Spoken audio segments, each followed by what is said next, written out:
बिस्मिल्लाहिर्रहमानिर्रहीम। अस्सलाम वालेकुम। एक और सनसनीखेज और डरावनी कहानी में हम आपको खुश आमदीद कहते हैं। अगर आप हमारे चैनल पर नए हैं तो आपसे इल्तिमास है कि कहानी सुनने से पहले चैनल को सब्सक्राइब कर ले।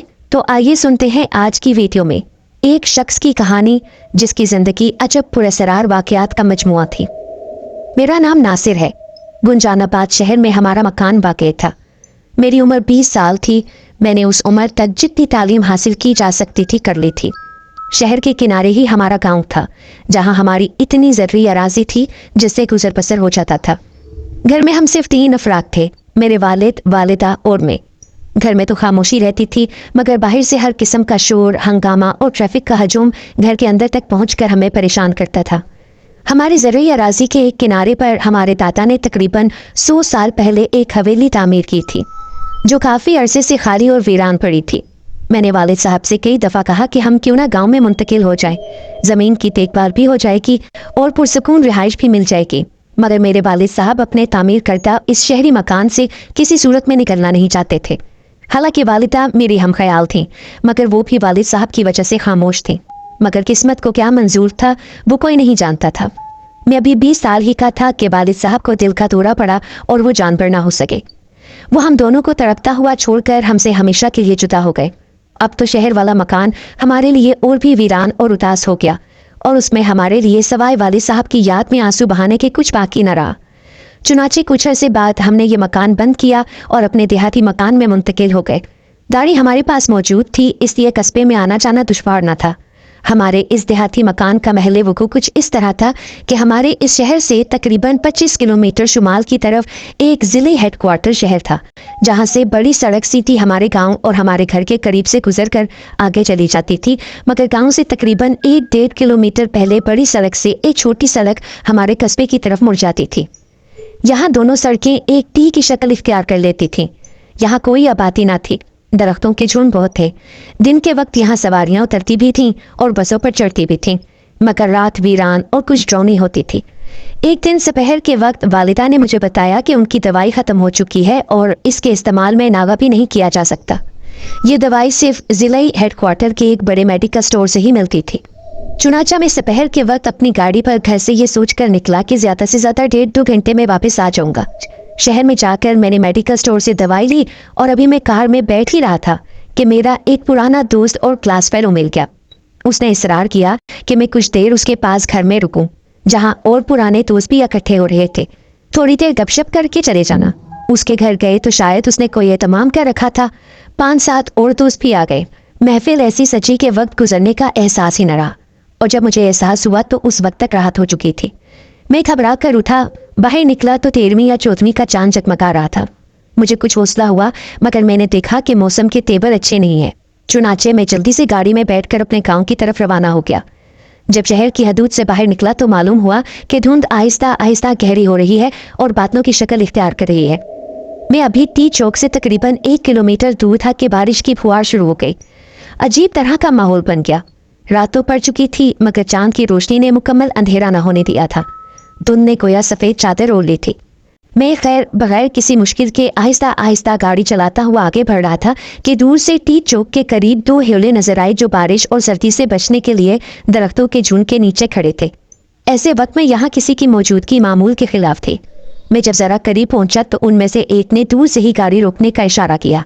पहले तो मैंने सोचा कि गाड़ी ना रोकूं मगर मौसम की सूरत हाल, रात का वक्त और ख़ास तौर पर यह देख के कि उन दोनों में खातून भी है, मैंने गाड़ी रोक की। ये वो ज़माना था जब सड़कें इतनी गैर महफूज ना थीं जितनी बाद के दौर में हो गई। मैंने जब गाड़ी रोकी तो देखा कि एक 24-25 साल का लड़का था और खातून ने अगरचे निकाब या बुर्का नहीं ओढ़ा हुआ था मगर सर्दी और बारिश से बचने के लिए अपने आप को अच्छी तरह ढांपा हुआ था। मालूम होता था कि वो लड़के से छोटी है।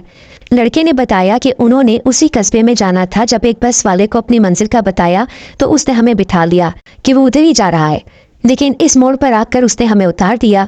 उसने सीधे आगे जाना था और हमें कहा कि यहाँ से आपको 1-1.5 किलोमीटर दूर कस्बा मिल जाएगा और ये कि हमें पैदल जाना होगा।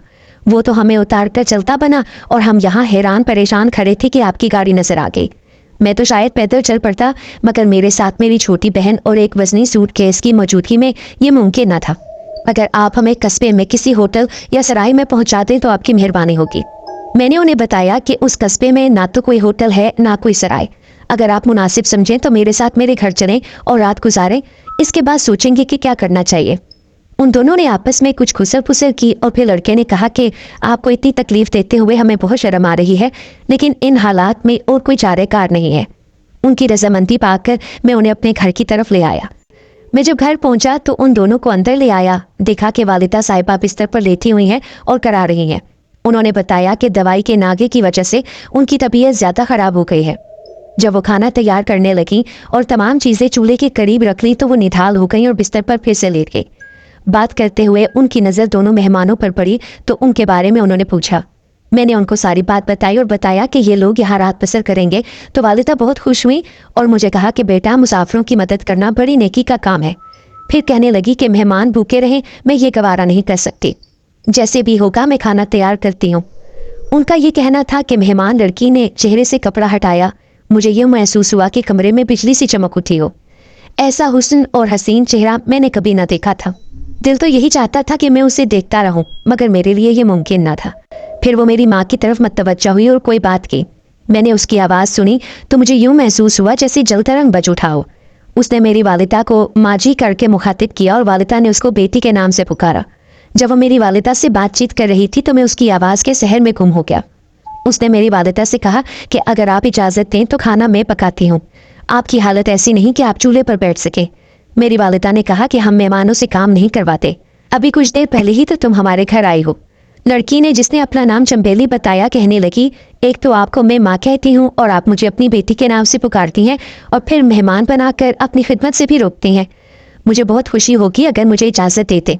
या तो आप मुझे अपनी बेटी कहें और मेरी बात मान लें, और अगर आपने हमें अपना मेहमान ही बनाना है तो हम आपको क्यों तकलीफ दें, किसी और जगह मेहमान बन जाएंगे। इस गुफ्तगू से मेरी वालिदा ने मजबूर होकर उसको खाना पकाने की इजाज़त दी थी।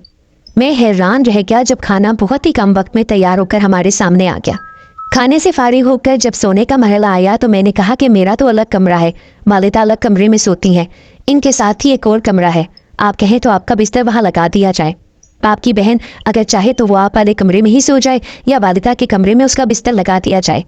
लड़का, जिसने अपना नाम कश्तोनश बताया था, कहने लगा कि मेरी बहन को वालिदा के कमरे में सुलाते और मैं दूसरे कमरे में सो जाऊंगा। मैंने झिझकते हुए बताया कि कुछ लोग कहते हैं ये कमरा आसेब ज़दा है, अगर आप चाहें तो ऊपर की मंजिल में काफ़ी कमरे हैं, वहाँ सो जाएं। ये सुनकर वो मुस्कुराया और कहने लगा, ये तो और भी अच्छा है। मुझे ऐसा कलाम आता है कि सख्त से सख्त और बड़े से बड़े आसेब को ऐसे भगाऊंगा कि वो दोबारा कभी भी इधर का रुख नहीं करेंगे। और बाद में उसकी बात सच साबित हुई। उस कमरे में आसेब के जो आसार थे, जौना सा माहौल था, वो फिर कभी महसूस नहीं हुआ और डर भी ख़त्म हो गया। दूसरी सुबह उसने बताया कि वो इस कस्बे में एक आदमी को मिलने आया है जिससे बहुत ज़रूरी काम है। जो काम मैं करने आया हूँ उसमें इस आदमी की मदद दरकार है, वरना इस काम की तकमील में मुझे बहुत ज़्यादा वक्त लगेगा। उसने कहा कि अगर आपको एतराज़ ना हो तो मैं अपनी बहन को माजी के पास छोड़ देता हूँ और वापस आकर जो सूरत हाल होगी उसके मुताबिक अमल करूँगा। मैंने उससे कहा कि हमारे मज़ार-ए-आन में झगड़ा हो गया है, मुझे वहाँ जाना ज़रूरी है, वरना मैं भी आपके साथ चलता। उसने कहा कि नहीं, मैं अकेला ही जाना चाहता हूँ, शाम तक लौट आऊँगा। वो कस्बे की तरफ चला गया और मैं अपने मज़ारों की तरफ रवाना हो गया। लड़की हया और शर्म के साथ मुझसे मुखातिब हुई कि आप माजी की तरफ से बिल्कुल परेशान ना हो, मैं इनका पूरा ख्याल रखूँगी। मैं जब दोपहर को वापस आया तो माजी को तो मैंने बहुत खुश पाया, लेकिन मैं खुद भी हैरतज़दा हो गया कि घर की तो शक्ल ही बदली हुई थी। ऐसा साफ सुथरा घर तो मैंने पहली दफ़ा देखा था। माँ जी ने बताया कि उनके रुकने के बावजूद उस लड़की ने घर को ऐसा साफ सुथरा कर दिया कि वो चमक उठा। हमारे जाने के बाद कश्तोनश थोड़ी देर के लिए वापस आया और ढेरों फल सब्जियां देखकर वापस चला गया। दोपहर के वक्त कश्तोनश खाने के वक्त आ गया। मैंने उससे गिला किया कि आप हमारे मेहमान हैं, ये अच्छा नहीं लगता कि आप इतना तकल्लुफ़ करें। उसने कहा कि आप और माची ने जो मोहब्बत और अपनायत दी है उसे ये मालूम नहीं होता कि हम मेहमान हैं और घर में अजनबी हैं। हमें ये अब अपना ही घर लगता है। ये और बात है कि हम कल चले जाएंगे। मैं जिस आदमी को मिलने गया था, मालूम हुआ है कि वो नकल मकानी कर गया है और किसी को उसका पता भी नहीं है कि वो कहाँ है। लिहाजा जो काम मैंने उसकी मदद से करना था, अब मुझे खुद ही वो काम करना होगा, जिसमें काफ़ी वक्त लगेगा, जो कई हफ्ते पर हो सकता है। चुनाचे मैंने कस्बे में ही कोई मकान तलाश करने के लिए किसी को कहा है और उम्मीद है कि एक रोज़ में बंदोबस्त हो जाएगा। ये बात सुनकर मैं और माची बहुत नाराज़ हुए कि अगर तुम्हें यहाँ लंबा अरसा रहना है तो हमारी इतनी बड़ी हवेली की मौजूदगी में कहीं और बंदोबस्त करने की क्या ज़रूरत है। जब तक चाहो हमारे इस घर में रह सकते हो। काफ़ी इसरार के बाद उसने कहा कि ठीक है, मैं यहीं रहता हूँ, मगर एक शर्त है, मैं एक कमाऊ पूत की तरह रहूँगा जिस पर घर की कुछ जिम्मेदारियाँ होंगी। हम तो मान नहीं रहे थे, लेकिन आखिरकार उस लड़की जिसका नाम चंबेली था, उसकी मिन्नत समाजत पर हमें ये बात मानना पड़ी। इस बात को अब कई माह गुजर चुके थे। वो जब कस्बे जाता घर के लिए कोई ना कोई चीज़ ले आता। दूसरी तरफ चंबेली ने सारे घर के अलावा माची की भी देखभाल की जिम्मेदारी ली थी। अब वो मुझसे भी कुछ बेतकल्लुफ हो गई थी। गांव की अक्सर औरतें भी उसके पास आने लगी थीं, जिनमें ज़्यादातर हमारे मज़ारों की औरतें होती। इस तरह हमें काफ़ी अरसा गुजर गया। एक दिन कश्तोनश कहने लगा कि आपने बताया था ये हवेली आपके दादा ने तामीर की थी, मगर मेरा इन बता रहा है कि आपके दादा ने यह हवेली खस्ता हालत में बनी बनाई खरीदी थी और बाद में इसकी मुरम्मत और तज़ीनो आराइश की थी। मैंने पूछा कि तुम्हें ये कैसे पता चला? तो उसने कहा कि अल्लाह ने मुझे इल्म दिया है जिसे ये पता चलता है कि ये हवेली 100 साल से भी ज़्यादा पुरानी है। मैंने ये बात जब वालिदा से पूछी तो उन्होंने इसकी तस्दीक की कि तुम्हारे वालिद ने यही कहा था कि तुम्हारे दादा ने यह हवेली बड़ी खस्ता हालत में बनी बनाई खरीदी थी और बाद में इसकी मुरम्मत की थी। मैं बड़ा हैरान हुआ कि कश्तोनश इस नौजवानी में इतना इल्म रखता है, लेकिन अभी मेरे हैरान होने के लिए इससे भी बड़ा मौका आने वाला था। एक दिन कश्तोनश ने कहा कि तुम्हारी इस हवेली से मुझे एक अजीब सी बात आ रही है, और अगर मेरा इल्म गलत नहीं है तो जल्द ही तुम हैरत में डूब जाओगे। इसके लिए मुझे अपनी हवेली का मुआयना कराओ। मैंने कहा कि तुम्हें इजाज़त है, तुम जैसी चाहो हवेली में अंदर बाहर घूम फिर कर देख सकते हो। 2 दिन बाद वो मुझे लेकर घर के बाहर बागीचे में आ गया। एक कोने में बैठकर किसी गहरी सोच में डूब गया और मुझे भी बैठने का इशारा किया। थोड़ी देर बाद उसने सर ऊपर उठाया और गोया हुआ। उसकी आवाज़ बहुत भारी हो गई थी और वो बहुत सोच सोच कर और अटक अटक कर बोल रहा था। वो कहने लगा कि मुझे सुनते जाना, टोकना नहीं, कोई सवाल नहीं करना। तो सुनो, ये हवेली उस वक्त भी मौजूद थी जब अहमद शाह अब्दाली ने सिखों की सरकूबी के लिए हिंदुस्तानी पर हमला किया था। इस गांव में सिख सरदार रिहाइश पजीर थे जिन्होंने पंजाब में लूट मार करके बेतहाशा दौलत इकट्ठी की हुई थी, जिसमें हीरे जवाहरात, सोने की ईंटें, सोने के कदीम सिक्के और कुछ नवादरात भी थीं। अहमद शाह अब्दाली के हमले के वक्त उन्हें खतरा था कि ये दौलत कहीं उसके हाथ ना लग जाए। ये गांव उसकी यलगार की सूरत में सबसे पहले सामने आना था। उन दिनों हिंदुस्तान में अमनो अमान की हालत बहुत मखदूश थी। लूट मार आम थी। खालसा सरदारों ने सोचा कि अगर वो अपना खजाना साथ लेकर चलते हैं तो उनके लूटने का खतरा था। चुनाचे उन्होंने फैसला किया कि ये खजाना गांव में ही छुपा दिया जाए। उन्होंने रातों रात अंधेरे में अपनी पूरी एहतियात के साथ अपना खजाना छुपा दिया और खुद अब्दाली के पहुंचने से कबर ही इस गांव को खाली करके अपने जाम में महफूज ठिकाने की तरफ चले गए। खजाने के छुपाने का राज सिर्फ चंद बड़े सरदारों को था। एक जुल्म उन्होंने ये किया कि जो 2-4 मुलाजिम खजाना छुपाने में शामिल थे, गांव से जाते हुए उनको भी साथ ले गए और रास्ते में उनको हलाक कर दिया ताकि खजाने का राज किसी को मालूम ना हो। खुदा का करना ऐसा हुआ कि ये सारे सरदार भी अहमद शाह अब्दाली के सिपाहियों से बच ना सके और सब के सब हलाक कर दिए गए और खजाने का राज भी उनके साथ ही दफन हो गया। लेकिन मेरे पास ऐसा इल्म है कि इसे ढूंढना मुमकिन हो सकता है, मगर इसके लिए सख्त मेहनत और इसके साथ राजदारी की ज़रूरत है। अगर हम दोनों मेहनत करें और कोशिश करें तो ये बात नामुमकिन नहीं। जब उसने बात मुकम्मल कर ली तो मैंने पूछा किस किस्म की मेहनत दरकार होगी और इसे कैसे और कहाँ से शुरू किया जाए। मेरे पास तो इसके लिए कोई इल्म नहीं है। उसने कहा कि इसकी कोई ज़रूरत नहीं, तुम बस मेरा साथ दो और जो कुछ देखते जाओ, गैर ज़रूरी सवाल ना करना। अपने मकसद की कामयाबी के लिए राज का छुपाना ज़रूरी है। मैंने उसे कहा कि अगरचे मुझे खजाने का कोई लालच नहीं है, मगर बड़ी सनसनीखेज मुहिम होगी। मैं तुम्हारे कहने के मुताबिक तुम्हारा साथ दूंगा। चुनाचा मैं उसके मुआविन के तौर पर उसके साथ शामिल हो गया और हम कई दिन हवेली और उसके गिरदो नवा में घूमते रहे। मैंने तो कुछ नहीं करना था, हर मुकाम का बगौर जायजा ले रहा था।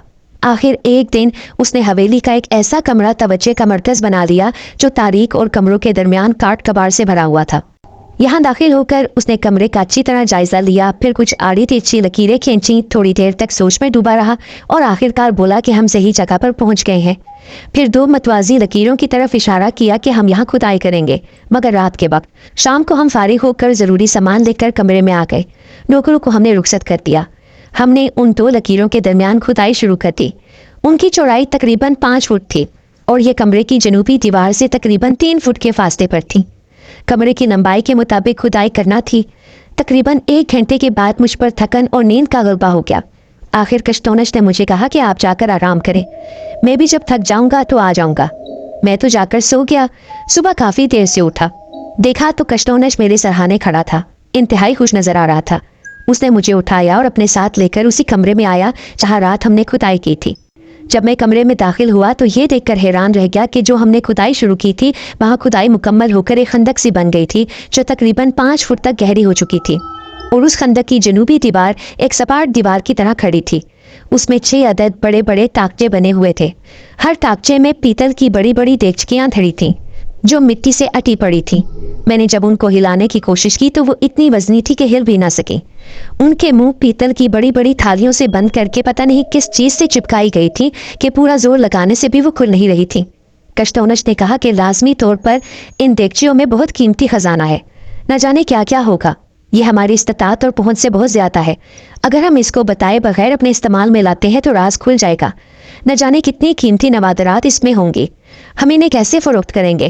اگر کسی کو شامل کرتے ہیں تو یہ راز نہیں رہے گا۔ دوسرا طریقہ قانونی ہے، قانونی طور پر تم اس میں سے 1/3 کے مالک ہوگے، بقایا سرکار کی ملکیت ہے۔ اگر ہم حکومت کو اطلاع دیتے ہیں تو 1/3 قانونی طور پر تمہاری ملکیت ہوگی جو تم اپنی مرضی سے استعمال کر سکتے ہو۔ کافی غور و خوض کے بعد آخرکار یہ طے پایا کہ قانونی راستہ اپنایا جائے اور ضلع کے حاکم کو مطلع کیا جائے، مگر اس کو بھی یہ درخواست کی جائے کہ معاملے کو خفیہ رکھا جائے۔ چنانچہ ہم نے حاکم ضلع سے بڑی مشکلوں سے ملاقات کا وقت لیا۔ اس کی شہرت تو اچھی تھی لیکن وہ خشک مزاج تھا۔ میں نے اس سے ملاقات کی اور جلد ہی مطلب کی بات پر آ گیا اور اسے بتایا کہ ہمیں ایک دفنیہ ملائے اس سلسلے میں حاضر ہوئے ہیں۔ وہ اس طرح ہنسنے لگا جیسے ہماری بات پر اعتبار نہ آیا ہو۔ کہنے لگا، بہت اچھا، جاؤ اس دفنیے کو نکال کر استعمال کرو، مجھے کیوں بتانے آئے ہو؟ ہم نے بتایا کہ وہ خزانہ ایسا ہے جس کو ہم اکیلا استعمال نہیں کر سکتے۔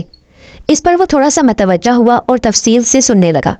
بات سن کر اس نے کہا کہ اگر یہ بات درست ہے تو آپ کو ضرور قانون جو حصہ دیتا ہے وہ ملے گا اور باقی سرکاری خزانے میں جائے گا۔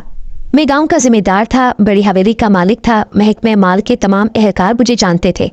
ضلع حاکم نے وہیں بیٹھے بیٹھے میرے بارے میں تمام معلومات حاصل کر لی اور پھر میرے ساتھ چلنے کا پروگرام طے کر لیا۔ میں اور کشتونش شام کو اس کی رہائش گاہ پر چلے گئے اور وہ کسی کو بتائے بغیر ہماری گاڑی میں ہمارے ساتھ چل پڑا۔ شام ڈھلے ہم اپنی حویلی پہنچے، گاڑی سے اتر کر سیدھے اس کمرے میں چلے گئے جہاں کھدائی کی ہوئی تھی۔ اس کو موقع دکھایا، تاکچوں میں دھری دیگچیاں دکھائیں۔ اس نے ایک ہاتھ کو ہلانا چاہا اور ڈھکنا اٹھانے کی کوشش کی مگر وہ کامیاب نہ ہوا۔ ایک دیگچی پر اس نے زور لگایا تو اپنی جگہ سے اکھڑ کر نیچے گر گئی اور اس کا ڈھکنا بھی اکھڑ گیا۔ اس کا منہ کھلا اور پہلو کے بل ایسے گری جیسے پانی اونڈیلنے کے لیے ٹیڑھی کی جائے۔ ہمارے منہ حیرت سے کھلے کے کھلے رہ گئے جب ہم نے دیکھا کہ پانی کی بجائے سونے کی اشرفیاں پانی کی طرح بہ رہی تھیں، اور دیکھتے ہی دیکھتے وہاں طلائی اشرفیوں کا ڈھیر لگ گیا۔ ہم نے بڑی مشکل سے دوبارہ سے ان اشرفیوں کو دیگچی میں ڈالا اور اوپر سے ڈھکنا دے دیا اور پھر کمرہ بند کر دیا۔ پھر ان دیگچیوں کو ضلع افسر کی رہائش گاہ کے ایک محفوظ کمرے میں منتقل کیا گیا۔ ہم نے بڑی مشکل سے ڈھکنے کھولے۔ ہر دیگچی میں مختلف اشیاء تھیں، اشرفیہ، زیورات، قدیم طلائی مورتیاں۔ 2 دیگچیوں میں ہیرے جواہرات تھے۔ ہم نے تمام اشیاء کی فہرست بنائی، اس پر دستخط کیے۔ ایک نقل مجھے دے دی گئی، ایک نقل ڈی سی صاحب اور ایک ایس پی صاحب کو دی گئی۔ مجھے کہا گیا کہ میں اپنا حصہ سونے کی شکل میں لینے کی بجائے اگر نقد صورت میں لے لوں تو دونوں کے لیے بہتر ہوگا، جس پر میں راضی ہو گیا، اور نقد صورت میں مجھے جو کچھ ملا میری کئی نسلوں کے لیے کافی تھا۔ اس واقعے کو 6 ماہ گزر گئے۔ کشتونش اور اس کی بہن کو ہمارے ساتھ رہتے ہوئے تقریباً 1 سال گزر گیا۔ انہوں نے کئی دفعہ جانے کا ارادہ کیا لیکن میں نے اور میری والدہ نے انہیں جانے نہ دیا۔ ایک دن میری والدہ نے کہا کہ کشتونش نے کہا ہے اب اگر ہم نے یہی رہنا ہے تو میں چاہوں گا کہ میری ہمشیرہ کی کہیں شادی ہو جائے۔ اس نے ماجی کو کوئی رشتہ ڈھونڈنے کے لیے کہا۔ ماجی نے مجھ سے پوچھا کہ اگر میں چاہوں تو وہ میرے لیے بات کریں۔ اندھا کیا چاہے 2 آنکھیں، میں تو پہلے سے ہی اس کی محبت میں گرفتار ہو چکا تھا۔ 1 ماہ کے اندر اندر چمبیلی میری بیوی بن گئی اور میں اپنے آپ کو دنیا کا خوش قسمت ترین شخص سمجھنے لگا۔ چمبیلی نے میری اور میری والدہ کی جیسی خدمت کی اس کی مثال نہیں مل سکتی۔ اس نے اس گھر کو اس طرح سنبھالا کہ میرا گھر جنت بن گیا۔ 5 سال گزر گئے۔ میری والدہ دل میں یہ حسرت لیے دنیا سے کوچ کر گئیں کہ وہ اپنی بہو کی گود میں بچہ دیکھ لیں، مگر ان کی یہ حسرت پوری نہ ہوئی۔ ان کے فوت ہونے کے کچھ عرصے کے بعد ایک دن کشتونش اور چمبیلی دونوں میرے پاس آ کر بیٹھے۔ میرے پوچھنے پر وہ بولے کہ گھر میں بچہ نہ ہونے کی وجہ سے بہت اداسی ہے، رونق بچوں کی ہی وجہ سے ہوتی ہے۔ کشتونش نے بتایا کہ اس نے مجھے بتائے بغیر چمبیلی کا طبی معائنہ کروایا ہے اور یہ افسوسناک بات معلوم ہوئی ہے کہ اس کی بہن ماں نہیں بن سکتی، اس لیے ہم دونوں نے سوچا ہے کہ آپ دوسری شادی کر لیں اور آپ کے لیے لڑکی بھی چمبیلی ہی ڈھونڈے گی۔ میں نے کہا کہ چمبیلی کے ہوتے ہوئے میں تو دوسری شادی کا خیال بھی نہیں کر سکتا۔ اگر مجھے صاحب اولاد ہونا ہے تو چمبیلی سے ہی اللہ مجھے بچہ دے دے گا، لیکن میں دوسری شادی نہیں کروں گا۔ کچھ دنوں بعد انہوں نے پھر اسی بات پر اصرار کیا کہ میں دوسری شادی کر لوں، مگر میں راضی نہ ہوا۔ ایک دن جب کشتونش گھر میں نہ تھا، میں اور چمبیلی اکیلے تھے، میں نے چمبیلی سے پوچھا کہ کوئی عورت بھی سوتن کو برداشت نہیں کر سکتی، کہیں تم اپنے بھائی کے کہنے پر تو میری دوسری شادی کے لیے اصرار تو نہیں کر رہی؟ اس نے کہا کہ میں دل سے چاہتی ہوں کہ آپ دوسری شادی کر لیں تاکہ گھر میں بچوں کی رونق ہو۔ دونوں بہن بھائیوں نے آہستہ آہستہ مسلسل مجھے دوسری شادی کے لیے قائل کرنا جاری رکھا۔ کچھ عرصے کے بعد میں نے رضامندی دے دی۔ مجھے علم نہیں کہ چمبیلی نے کس طرح اور کہاں سے رشتہ ڈھونڈا، اور تھوڑے ہی عرصے بعد ایک شریف اور غریب گھرانے میں میری دوسری شادی طے پا گئی اور جلد ہی نہایت سادگی سے پایہ تکمیل کو پہنچی۔ میری دوسری بیوی ہر لحاظ سے مثالی بیوی ثابت ہوئی، اور سب سے بڑی بات یہ ہوئی کہ میری دونوں بیویوں میں ایسی محبت نظر آ رہی تھی جو سگی بہنوں میں بھی کم ہوتی ہے۔ 1 سال بعد اللہ نے مجھے دوسری بیوی سے بیٹا عطا کر دیا، اور چمبیلی نے اس بچے کو ایسے اپنایا جیسے وہ اس کی سگی ماں ہو۔ کشتونش نے کہا کہ اب آپ کا بچہ ہو گیا ہے اور اللہ کرے کہ آپ کی اور بھی اولاد ہوگی، تو اب ہمیں دیہاتی زندگی سے شہر کی طرف جانا چاہیے اور ضلعی شہر میں کوئی اچھا بڑا مکان خرید لینا چاہیے، اور یہ مکان خریدوں گا بھی میں ہی، اور اس کا مالک یہ بچہ ہوگا۔ میں نے اگرچہ اعتراض کیا کہ اللہ نے مجھے بہت وسائل دے رکھے ہیں، میں خود مکان خرید سکتا ہوں، مگر کشتونش بضد رہا کہ نہیں، یہ مکان اس کی طرف سے بچے کو تحفہ ہوگا۔ آخرکار اس نے مکان ڈھونڈنا شروع کیا اور ایک پرانی مگر بہت اچھی حالت میں وسیع و عریض حویلی ڈھونڈ لی۔ حیرت انگیز طور پر اس کی قیمت بھی بہت کم تھی۔ میں نے اس علاقے میں اس حویلی کے بارے میں دریافت کیا تو جس سے بھی پوچھا وہ مجھے حیرت سے دیکھ کر خاموش رہتا۔ آہستہ آہستہ مجھے اس حویلی کا راز معلوم ہو گیا۔ پتہ چلا کہ وہ حویلی تو آسیب زدہ ہے اور کوئی شخص بھی اس میں رہائش نہیں رکھ سکا۔ یہ تو کئی سال سے خالی اور ویران پڑی ہے۔ رات تو رات، دن کے وقت بھی کوئی اس حویلی کی طرف نہیں آتا۔ میں نے جب یہ بات سنی تو میں ڈر گیا، اسے خریدنے کا ارادہ ترک کر دیا اور کشتونش کو بھی یہ بات بتائی، مگر اس پر کوئی اثر نہ ہوا۔ اس نے کہا کہ صرف 2 راتیں تم اس حویلی میں میرے ساتھ رہو اور خاموشی سے تماشا دیکھتے رہو، خوف زدہ نہ ہونا۔ مجھے اس کی بات ماننا پڑی۔ اس نے یہ حویلی خرید لی اور ایک رات ہم اپنے بستر لے کر رات بسر کرنے وہاں چلے گئے۔ وہ رات میرے لیے قیامت کی رات تھی۔ ہر وہ بات جو لوگوں نے بتائی تھی سچ ثابت ہو رہی تھی۔ ساری حویلی میں عجیب ہنگامہ تھا۔ میں خوف سے تھر تھر کانپ رہا تھا، مگر ایک بات عجیب تھی کہ جس کمرے میں اور کشتونش تھے وہاں سکون تھا۔ کشتونش خود تو بڑے آرام سے لیٹا رہا، مگر میری بری حالت تھی۔ اللہ اللہ کر کے صبح ہوئی اور ہماری جان میں جان آئی۔ اگلی رات جو کچھ میری آنکھوں نے دیکھا وہ اور بھی زیادہ حیرت انگیز تھا۔ رات شروع ہونے کے بعد کشتونش نے ساری حویلی میں چکر لگانے شروع کر دیے۔ بظاہر وہ کچھ پڑھ رہا تھا جو میری سمجھ میں نہیں آ رہا تھا۔ کبھی کبھی تو ایسا محسوس ہوتا کہ وہ باتیں کر رہا ہے۔ وہ پھر میرے پاس آ گیا اور کہنے لگا کہ خوفزدہ نہیں ہونا، بس خاموشی سے بیٹھے رہو اور دیکھتے رہو، بولنا نہیں۔ تھوڑی دیر بعد جب رات گہری ہو گئی تو میں نے جو کچھ دیکھا، اگر کشتونش ساتھ نہ ہوتا تو میں یقیناً زندہ نہ رہتا۔ میں نے دیکھا کہ سارے گھر میں جیسے دھند سی پھیلی ہوئی ہے اور اس دھند میں لپٹے ہوئے ہیولے کمروں سے نکل رہے ہیں اور باہر جا رہے ہیں، مگر عجیب بات یہ تھی کہ وہ ہیولے کمروں کے بند دروازوں سے برآمد ہو کر باہر کے بند دروازوں میں ہی مدغم ہو کر غائب ہو رہے تھے۔ دھند کی وجہ سے ان کی شکلیں نہیں نظر آ رہی تھیں، لیکن یہ نظر آ رہا تھا کہ ان میں ہر عمر کے مرد، عورتیں اور بچے کندھوں پر سامان کی گٹریاں اٹھائے اندر سے برآمد ہو کر باہر تحلیل ہو رہے تھے۔ کافی دیر یہ سلسلہ چلتا رہا اور پھر آہستہ آہستہ ختم ہو گیا۔ پھر وہ دھند چھٹ گئی اور گھر میں روشنی چکمکا اٹھی۔ کشتونش میرے پاس آیا، مجھے کہنے لگا کہ یہ گھر کافی عرصے سے خالی اور ویران تھا۔ اس کے ہر کمرے میں جنات نے بسیرا کیا ہوا تھا، لیکن میں انہیں یہاں سے نکالنے کی طاقت رکھتا تھا، اس لیے میں نے ان کو یہ گھر خالی کرنے کو کہا۔ میری بات اس لیے ان کو ماننا پڑی۔ پھر کشتونش مجھے بڑی تفصیل سے جنات کے بارے میں بتانے لگا۔ میں نے پوچھا کہ تم جنات کے بارے میں اتنا کچھ کیسے جانتے ہو؟ تو اس نے کہا کہ اللہ نے مجھے اس کا علم دیا ہوا ہے۔ تھوڑی دیر بعد میں کیا دیکھتا ہوں کہ وہاں چمبیلی بھی آ گئی۔ اس کی شکل سے معلوم ہو رہا تھا کہ وہ بہت پریشان اور اداس ہے۔ لگتا تھا کہ وہ روتی رہی ہے۔ وہ خاموشی سے بیٹھ گئی۔ کشتونش بڑے اداس لہجے میں مجھے کہنے لگا کہ ناصر صاحب، اب وقت آ گیا ہے کہ آپ پر کچھ حقیقتیں ظاہر کرتی جائیں۔ ہم دونوں کے لیے یہ قابل قبول نہ بھی ہوں تو بھی ان کو ماننا اور قبول کرنا پڑے گا۔ آپ کے پرانے گھر کے تاریک کمرے میں کچھ آسیب رہائش پذیر تھے جن کو میں نے ہمیشہ نکال دیا تھا۔ اسی طرح یہ حویلی بھی جنات سے بھری ہوئی تھی، مگر وہ جنات وہاں سے میرے کہنے سے نکل گئے، اب کبھی واپس نہیں آئیں گے۔ آپ کے گھر سے جو خزانہ ملا میں صرف آپ کو دکھانے کے لیے حویلی میں ادھر ادھر پھرتا رہا، ورنہ جب خزانہ دفن کیا گیا اس وقت اس کمرے میں کچھ جنات رہائش پذیر تھے، ان کے سامنے یہ خزانہ دفن کیا گیا تھا اور مجھے ان کے بتانے پر ہی پتہ چلا تھا۔ کشتونش کی باتیں سن کر مجھے ایک دم خیال آیا کہ کشتونش نے آج تک مجھے اپنے بارے میں نہیں بتایا کہ یہ کون ہے، کیا یہ انسان ہے یا کچھ اور اس کی بہن کون ہے۔ پھر کئی مناظر میری آنکھوں کے سامنے گزرنے لگے۔ میرا جسم خوف سے کانپنے لگا، میرا رنگ زرد پڑ گیا۔ قریب تھا کہ میں ہوش و حواس سے بیگانہ ہو جاتا کہ چمبیلی نے مجھے کوئی مشروب لا کر پلایا اور میرے قریب بیٹھ کر محبت سے مجھے دیکھنے لگی۔ کشتونش نے کہا، ناصر صاحب، آپ کو ڈرنے کی ضرورت نہیں، हम आपके दोस्त हैं और हमेशा दोस्त रहेंगे। फिर मैंने अपने आप को संभाला, उनकी तसल्ली से मेरी ढारस बंधी। फिर कश्तोनश कहने लगा, हम दोनों बहन भाई आपके शक के ऐन मुताबिक वो नहीं हैं जो नजर आते हैं, ताहम अपना ये भेस बरकरार रखने पर कादिर हैं। इस भेस में हम वो तमाम खसूसियात रखते हैं जो आप में हैं। हम चलते फिरते हैं, सोते जागते हैं, खाते पीते हैं। आपके साथ आपकी हर खसूसियत में शामिल है। ये हकीकत है कि हम आदमजात नहीं हैं। हम जिस कबीले से ताल्लुक़ रखते हैं वो जिन्नात ही कहलाते हैं।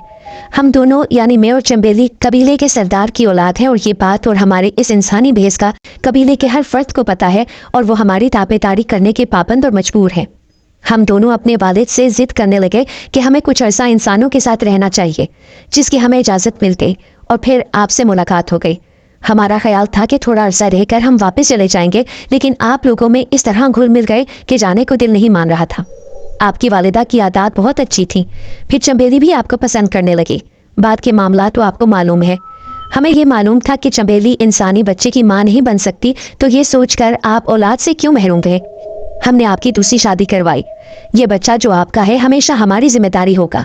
हम कहीं भी हों, इसकी तमाम जिम्मेदारी हम पर होगी और ये जिम्मेदारी ऐसे पूरी होगी कि आपको पता भी नहीं चलेगा। मैंने पूछा कि जो कुछ आप कह रहे हैं, आप चाहे कहीं भी हो, इससे क्या मुराद है। उसने बताया कि हमें जितनी मुद्दत इंसानों में रहने के लिए दी गई थी, हमारी ख्वाहिश पर उसमें तोसी होती रही, मगर अब हतमी तौर पर हमें वापसी की हदायत हो गई है। हमें अब अपने कबीले वापस जाना पड़ेगा, लेकिन हम एक दफ़ा अपने बुजुर्गों से आपकी मुलाकात ज़रूर करवाएंगे। आज रात आप तैयार रहे। ये रात आपने हमारे बुजुर्गों और हमारे साथ गुजारनी है। रात को हम तैयार होकर अपनी गाड़ी में निकले। न जाने किन किन रास्तों से होते हुए कश्तोनश हमें शहर से बाहर मौजूद पहाड़ियों में ले गया। गाड़ी पहाड़ी के दामन में खड़ी हो गई और हम फिर पैदल चलते हुए कुछ ऊपर गए तो एक गार नजर आई, जिसमें रोशनी छन छन कर बाहर आ रही थी। कश्तोनश के साथ हम उस गार के अंदर दाखिल हो गए। अंदर दाखिल होकर महसूस हुआ कि हम जैसे किसी शाही कयामगाह में पहुंच गए हैं। फर्श पर दबीस कालीन बिछे हुए थे, जिनके ऊपर कीमती मोटी चादरें बिछी हुई थीं और गाँव तकिए लगे हुए थे। चारों तरफ शमादान इस्तादा थे, जिनमें कंदीलें इस्तादा की गई थीं। गार में इस कदर रोशनी थी कि दिन का गुमान हो रहा था। काफूरी अगरबत्तियां खुशबूदार धुएं दे रही थीं। अनवा व अक़साम के फल जो मौसमी और बेमौसमी दोनों थे, उनसे तश्त भरकर रखे हुए थे। दूसरी तरफ अनवा व अक़साम के खाने के तश्त धरे थे। अजीबो गरीब हुलिये वाले मुलाजिम हाथ बांधे चारों तरफ खड़े थे। उनकी छोटी छोटी लंबूतरी दाढ़ियां थीं। कालीनों पर गाँव तकियों से टेक लगाकर बहुत सारे बुजुर्ग बैठे हुए थे। उनकी भी लंबी लंबी लंबूतरी दाढ़ियां थीं। उनके कद लंबे थे, जिस्म मजबूत थे। उनके चेहरों से उम्रों का अंदाजा नहीं हो सकता था। मुझे देखकर उन्होंने बड़ी खुशी का इजहार किया और बड़ी इज्जत और मोहब्बत से अपने पास बिठाया। उनमें से जो बुजुर्ग सबसे बारूक नजर आ रहे थे वही सदर नशीन थे। कश्तोनश ने आहिस्ता से मुझे बताया कि ये इनके वालिद हैं। उन्होंने चंबेली और कश्तोनश को अपने दाएं तरफ बिठाया और मुझे अपनी बाएं तरफ बिठाया। फिर उन्होंने जो लोग उनकी अर्दन में खड़े थे उनको इशारा किया, जिन्होंने सबको खाना पेश करना शुरू कर दिया। खाने का दौर ख़त्म हुआ तो फिर फल पेश किए गए। खाना और फल बेहद लजीज था, जो मैंने कभी इस दुनिया में नहीं खाया था। फिर कहवा पेश किया गया। फिर उन्होंने मेरे साथ बहुत सी जिन्नात के बारे में बातें की कि वो जिन्नात के ऐसे कबीले से ताल्लुक़ रखते हैं जो मुसलमान हैं और नबी पाक सल्लल्लाहु अलैहि वसल्लम के पैरोकार हैं। मैंने उनसे कहा कि अगर आप मुसलमान हैं तो आप ये तो जानते होंगे कि चंबेली मेरी बीवी है। जब तक मैं तलाक न दूँ वो मेरी बीवी रहेगी, तो फिर मेरे साथ क्यों नहीं रह सकती। उन्होंने कहा कि ये दुरुस्त है, आपकी ज़िंदगी में वो आपकी बीवी रहेगी, लेकिन माहौसाल का जो असर आप पर होना है उस पर नहीं होगा। आप बूढ़े होकर जो सूरत इख्तियार करेंगे उस वक्त चंबेली अपनी जवानी के आगाज़ में होगी। तो देखने वालों को आप क्या जवाब देंगे कि ये कौन सी मखलूक है जो बूढ़ी ही नहीं होती। हाँ, अगर आपको इससे वाकई मोहब्बत है तो इसका तकाजा ये है कि आप अज खुद इसको तलाक दे दें, जो इसके लिए आपकी तरफ से एक बहुत बड़ी रियायत होगी। वो तो शायद आपकी मोहब्बत में इसको कबूल ना करे, लेकिन हम जानते हैं कि ये आप दोनों के लिए बेहतर है। और अगर आप तलाक का फैसला करें तो इसी गार में आकर कश्तोनश को 3 दफ़ा आवाज़ देना। आपसे कोई ना कोई राब्ता ज़रूर करेगा और फिर 3 दफ़ा तलाक के बोल बोल देना। इसके बाद उन्होंने मुझे चंबेली और कश्तोनश के हमरा बैठने की इजाज़त दे दी। हमसे आपस में बात भी नहीं हो पा रही थी। मेरा और चंबेली का बुरा हाल था। चंबेली रो रही थी, मैं भी रो रहा था। मैंने कहा, चंबेली तुम जो कुछ भी हो, मुझे तुमसे बेपनाह मोहब्बत है। मैं तुमसे हरगिज़ जुदा नहीं होना चाहता। मैं तुमसे बहुत मोहब्बत करता हूँ और सारी ज़िंदगी करता रहूँगा। कश्तोनश ने कहा कि हमारी तरफ से जो भी तोहफा तुम्हें मिलेगा वो तुम अपने बच्चे को देना और उसे ज़रूर कबूल करना। मेरी बुरी हालत थी, रो रो कर मैं निढाल हो गया। चंबेली ने भी रोते हुए मुझे कोई बहुत खुश जायका मशरूब पिलाया। मुझे कुछ सुकून आया। मुझ पर गनूद की सितारी होने लगी। थोड़ी देर बाद मैं नींद में डूब गया। पता नहीं मैं कितनी देर सोया रहा। जब आँख खुली तो मैं बहुत पुरसकून था। मैं जब नींद की गनूदगी से बाहर आया तो मुझे अचानक महसूस हुआ कि मैं न जाने कहाँ हूँ। गार वही था। मैं एक चटाई पर लेटा हुआ था। न वहाँ कालीन थे, न गद्दे, न कंदीलें, न कश्तोनश, न उनका कबीला। वहाँ कोई ऐसे आसार नहीं थे जिनसे पता चलता कि रात के वक्त यहाँ का क्या मंजर था। मैं एक झटके से उठ बैठा। मैंने चंबेली और कश्तोनश को बहुत आवाज़ें दी, मगर मेरी आवाज़ पत्थरों से टकराकर वापस आ गई। मैं निढाल सा होकर चटाई पर गिर गया। मैंने सोचा कि मैं ख्वाब देख रहा था, लेकिन वो हकीकत थी। आखिर मायूस होकर मैं जब उठने लगा तो मेरी नज़र एक थैली पर पड़ी। मैंने वो उठाई और खोली तो फिर यह हकीकत तैयार हो गई कि वो थैली कीमती पत्थरों से भरी हुई थी, जिस पर मेरे बेटे का नाम लिखा हुआ था। मैं बोझल दिल और तर आंखों के साथ गार से बाहर निकला। मेरी गाड़ी पहाड़ियों के दामन में मौजूद थी।